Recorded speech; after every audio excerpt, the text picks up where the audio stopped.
بسم اللہ الرحمن الرحیم۔ حضرت عبداللہ بن عباس رضی اللہ تعالیٰ عنہ سے روایت ہے، نبی پاک صلی اللہ علیہ وسلم نے حضرت معاذ رضی اللہ تعالیٰ عنہ کو یمن بھیجا تو ارشاد فرمایا، تم یمن والوں کو لا الہ الا اللہ اور محمد الرسول اللہ کی دعوت دینا۔ اگر وہ تمہاری بات مان لیں تو پھر ان کو اس بات کی دعوت دو کہ اللہ تعالیٰ نے تم پر ہر دن رات میں 5 نمازیں فرض کی ہیں۔ اگر وہ اس بات کو بھی تسلیم کر لیں تو ان کو اس بات کی دعوت دو کہ اللہ تعالیٰ نے تم پر زکوٰۃ فرض کر رکھی ہے، جو ان کے مالداروں سے لے کر انہی کے غریبوں میں لوٹا دی جائے گی۔ یہ حدیث پہلے بھی ذکر ہوئی ہے، تیسری مرتبہ یہاں ذکر ہو رہی ہے۔ پہلے ذکر ہوئی ہے ایمانیات میں، لا الہ الا اللہ محمد الرسول اللہ کی دعوت کے سلسلہ میں۔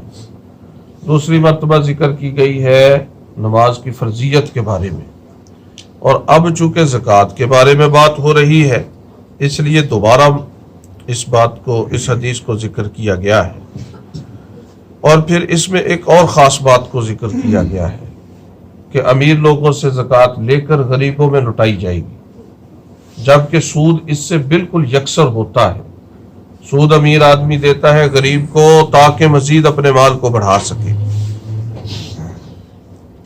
اپنے مال کو مزید زیادہ کر سکنے کے لیے وہ غریب آدمی کی مجبوری کا فائدہ اٹھاتا ہے اور اس سے سود وصول کرتا ہے۔ سود اسی لیے کہتے ہیں کہ سود کی وجہ سے امیر امیر تر ہو جاتا ہے اور غریب غریب تر ہو جاتا ہے، جبکہ زکوٰۃ کے معاملہ بالکل اس کے الٹ ہے۔ زکوٰۃ امیر آدمی سے لی جاتی ہے تاکہ غریب آدمی کو حوصلہ مل سکے اور اس کی ضروریات کو پورا کیا جا سکے، نہ کہ غریب آدمی کی بالکل اور زیادہ غریب کرنے کے لیے زکوٰۃ دی جاتی ہو۔ زکوٰۃ کا یہ حکم ہے کہ امیر لوگوں سے لیا جائے اور غریب لوگوں میں تقسیم کر دیا جائے۔ اور پھر اس میں ایک اور بات بھی معلوم ہوئی کہ داعی جو ہے، دعوت دینے والا ہے، اس کو حکمت اور بصیرت کے ساتھ دعوت دینی چاہیے۔ پہلے ایک درجے کا حکم کرے، ایک درجے کے اوپر جب عوام کھڑی ہو جائے تو دوسرے درجے کی بات کرے، جیسے اس حدیث میں ارشاد فرمایا کہ پہلے ان کو دعوت دو اسلام کی، وہ اسلام قبول کر لے تو پھر دعوت دیجئے ان کو نماز کی، تاکہ نماز پڑھنا آسان ہو جائے، اس کے اوپر عمل کرنا آسان ہو جائے۔ یہ نہیں ہے کہ لٹ پکڑ کر ساری چیزوں کو ذکر کر کے کہہ دیا جائے کہ بس اب تم نے اس کے اوپر عمل کرنا ہے۔ جب تک اس کا ایمان ہی مکمل نہیں ہوگا وہ دیگر اعمال کیسے کرے گا؟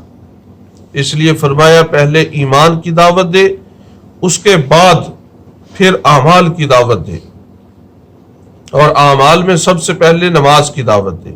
اگر نماز بھی ادا کرنے کے اوپر آ جائے تو پھر تیسری بات کا حکم کرے زکوٰۃ کے بارے میں، حکمت کے ساتھ سٹیپ بائی سٹیپ ایک درجے سے دوسرے درجے کی طرف لے کر جائے۔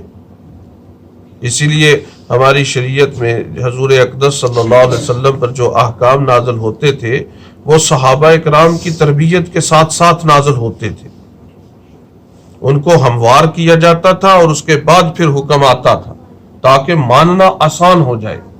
حضور اقدس صلی اللہ علیہ وسلم کے بارے میں اللہ نے ارشاد فرمایا، فذکر انما انت مذکر، آپ کا کام نصیحت کرنا ہے، آپ ان کو نصیحت کیجئے، بس اس کے بعد ہدایت دینا اللہ کا کام ہے۔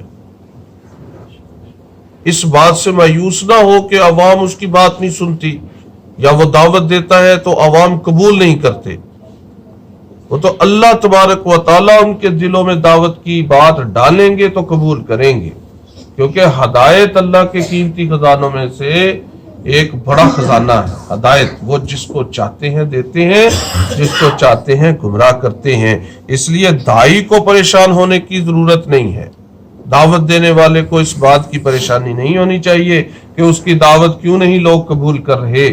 ہاں فکر کرتا رہے، یہ سنت ہے، فکر کرنا سنت ہے، لیکن مسلط کرنا یہ اللہ کا کام ہے، داعی کا کام نہیں ہے۔ داعی کا کام پہنچانا ہے، اسی لیے حضرت معاذ رضی اللہ تعالیٰ عنہ سے فرمایا کہ وہ ایک پہلے دعوت دیں، پھر دوسری دعوت دیں، پھر تیسری دعوت دیں. یہ نہ ہو کہ ساری دعوت پہلے ہی اگر دے دی تو پھر اس کے بعد وہ مانیں گے نہیں تو یہ مایوس ہو جائیں گے. مایوسی نہیں اختیار کرنی. داعی کو مایوس نہیں ہونا چاہیے. کیوں؟ وہ اس کا معاملہ صرف پہنچانے کی حد تک ہے. قبول کروانا اللہ تبارک و تعالیٰ کی، اللہ رب العزت کی حکمت پر مبنی ہے کہ وہ جس کو لیے چاہے گا ہدایت دے دے گا، جس کے لیے چاہے گا گمراہی کا منتخب فرما دے گا. اللہ پاک عمل کی توفیق عطا فرمائے. بسم اللہ الرحمن الرحیم. الحمدللہ رب العالمین. اللہم صلی علی سیدنا و مولانا محمد وعلی آلہ و اصحابہ اجمعین. ربنا ظلمنا انفسنا وان لم تغفر لنا وترحمنا لنکونن من الخاسرین. حسبنا اللہ ونعم الوکیل، نعم المولا ونعم النصیر. وصلی اللہ تعالی علی خیر خلقہ محمد وعلی آلہ و اصحابہ اجمعین برحمتک یا ارحم الراحمین. آمین آمین یا رب.